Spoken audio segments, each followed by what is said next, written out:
We continue right here on the Island Contracting Nightly Sports Call. Call us on the Borders and Borders hotline, 412-575-2600. Bob Pompeani, Ron Cook with you. We're going to get right to it, Ron. A lot of people want to talk. Bert in Bell Vernon is first. Hey, Bert. Hi, Bob. What's up? I wish you both a happy, healthy New Year. And my question is this. I like the way Ridley looked against Cleveland. I was wondering maybe if there'll be a little bit of running back committee to keep Bell healthy through the playoffs. Or do you think it'll just be a steady dose of Bell? Steady dose. Bell, and Bell. And you won't see anyone else. You're not saving them now. You got 3 games to win to be a champion, 2 to win to be in the Super Bowl. I expect him to touch it and touch it all the time. I thought it was pretty interesting that Le'Veon Bell could have won a rushing championship yesterday had he played. He elected not to, and he wasn't bothered by it at all. Ben could have won the passing. Right. I mean, they're more interested in other things that are much bigger, and that is a championship. And just your thoughts on James Harrison yesterday. I know that it happened later in the game, but still, he had 2 sacks. There are Steeler players who we've looked to come up with better numbers, and James Harrison still provided what they were looking for. He's motivated. I mean, he's a competitor. You know, he actually made a nice play on a pass play. I saw he came up and made a tackle, kept the guy short of a first down. I don't know how many, you know, pass plays he's going to be able to play, but he can rush the passer still, and I think he can hold the edge on a running play. I didn't like releasing him, even if all the stuff was true about him being disruptive here. I wouldn't have released him and let him go to one of your competitors. I'd have kept him. And if you want to have them inactive the rest of the year, have them inactive. Yeah, they did that pretty much all season long anyway. I was surprised they didn't. Something must have happened that was way beyond what we hear. Let's go to David in Baldwin. Hey, David, how are you? Welcome to the Sports Call. Hey, Happy New Year to you, dude. You too. James Harrison, he got a concussion back in November. He was on. He got a sack. He just got a little glad slap in the back of the head. But he got to end up with a concussion. Then he also has bad back problems. Is that the reason why Steelers were not playing him? No. I didn't hear anything about a concussion or back problems. He's 39. They felt like the young guys were better than he was. That's the number one thing. I mean, and T.J. Watt, you can argue, was. I don't know that Bud Dupree had a good year. I don't think he did. Do you?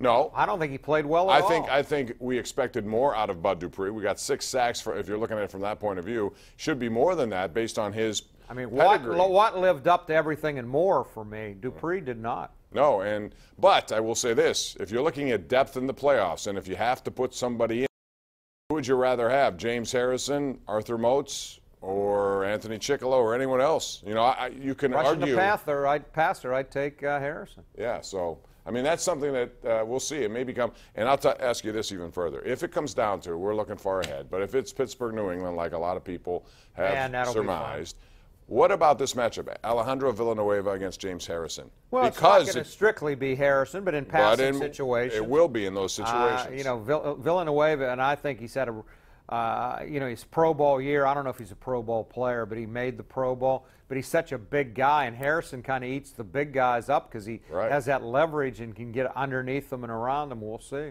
That's the matchup. You know, they each know each other. They've worked against each other in practice. Dave in Bell Vernon. Hey, Dave, how are you? I'm pretty good. Listen, why? I don't understand why. You know, everything that I heard about Harrison was very positive from everything I heard on TV and everything until he left. And then all these stories come out. I don't understand that, Bob. Well, I mean, at the time it's happening, he's still a teammate. You're not going to go out and talk about stuff that's going on. And then I think those players felt that the way Harrison acted was a slap at the coaching staff and the front office. And I think they took it upon themselves to say, all right, it's not, don't make it like this is, they're making, the doing was James Harrison, right, Ron? I mean, that's the feeling I got. And then he signs with New England, which doesn't help. Sends out that picture with Brady was, you know, priceless if you're into theater and drama. Yeah, I think, you know, they're not going to rip him publicly. None of us knew. And the guys that are around the team every day, there was no indication that this problem was going on.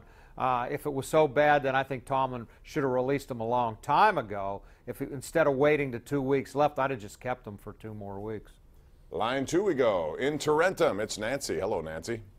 Hi, Bob. Happy New Year to you. You too. Hey, yesterday was my birthday, and I thought that was the best gift that the Steelers could have given me, especially that 96-yard touchdown by Juju.